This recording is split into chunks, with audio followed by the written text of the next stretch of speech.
This is Nicholas DeSimone reporting for Main Street Victory News on Sunday, June 12th, 2016.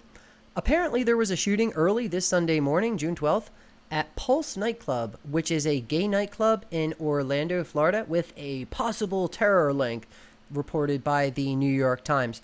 Now, it's been reported that there are at least 50 dead and 50 others wounded at the club, according to ABC News.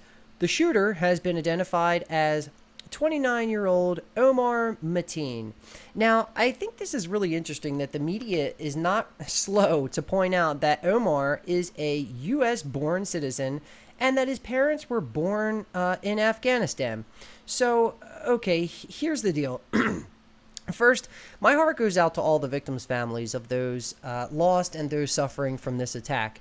And next, for all the conspiracy buffs, this is not necessarily about a gun grab, although an assault rifle was used in the attack, so I would really not put this past the Democrats to use this crisis to kind of try to push stricter gun legislation.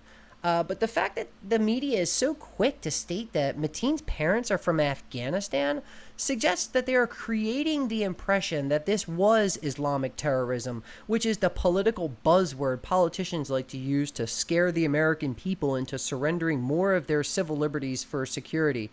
And in fact, we have Marco Rubio already coming out, the Republican senator from Florida, already coming out in the headline saying this is the new face of the war on terror. And we have Rubio quoted by CNN as saying, if in fact this terrorist attack is one inspired by radical Islamic ideology, it is quite frankly not surprising that they would target this community in this horrifying way. And I think it's something we'll have to talk about some more here across the country. So we already have Republicans priming the pumps to label this as Islamic terrorism.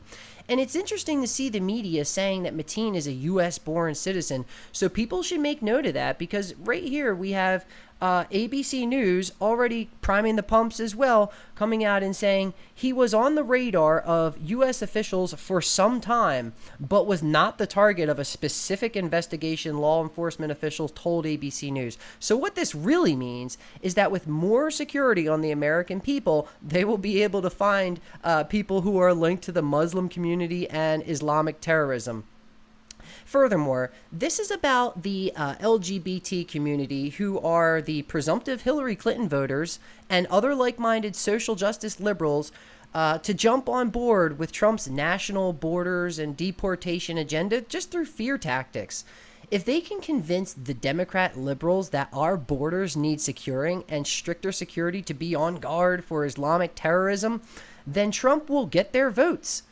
This is classic fear tactics, people, and watch. You'll see Trump spinning this to align with his rhetoric on how we need to thoroughly vet people who come in and out of this country, and how national borders should be our #1 priority to avoid terrorist attacks like this. But here's what you don't know.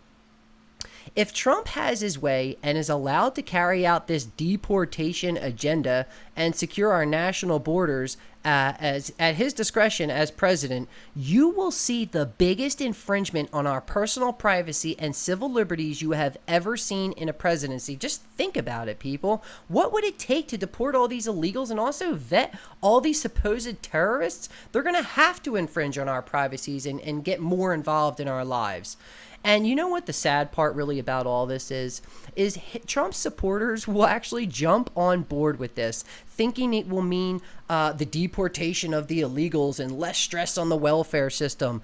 But the truth is, as it always is, the left-right paradigm is just a staging mechanism to usher in a single agenda, which has always been in the making. You're looking at 1984 type scenario stuff here, where everyone is closely monitored and watched. So when they want to throw the tyrannical hammer down, they will do it and encounter as little resistance as possible, because they will have everyone tracked, and dissenters will be easily identified and removed or re-educated. So this is why a Trump presidency is so dangerous. So that's all I have for right now. Please pass this video around so we can let the establishment know that we know what they're up to. Like Main Street Victory's page on Facebook and subscribe to our YouTube channel.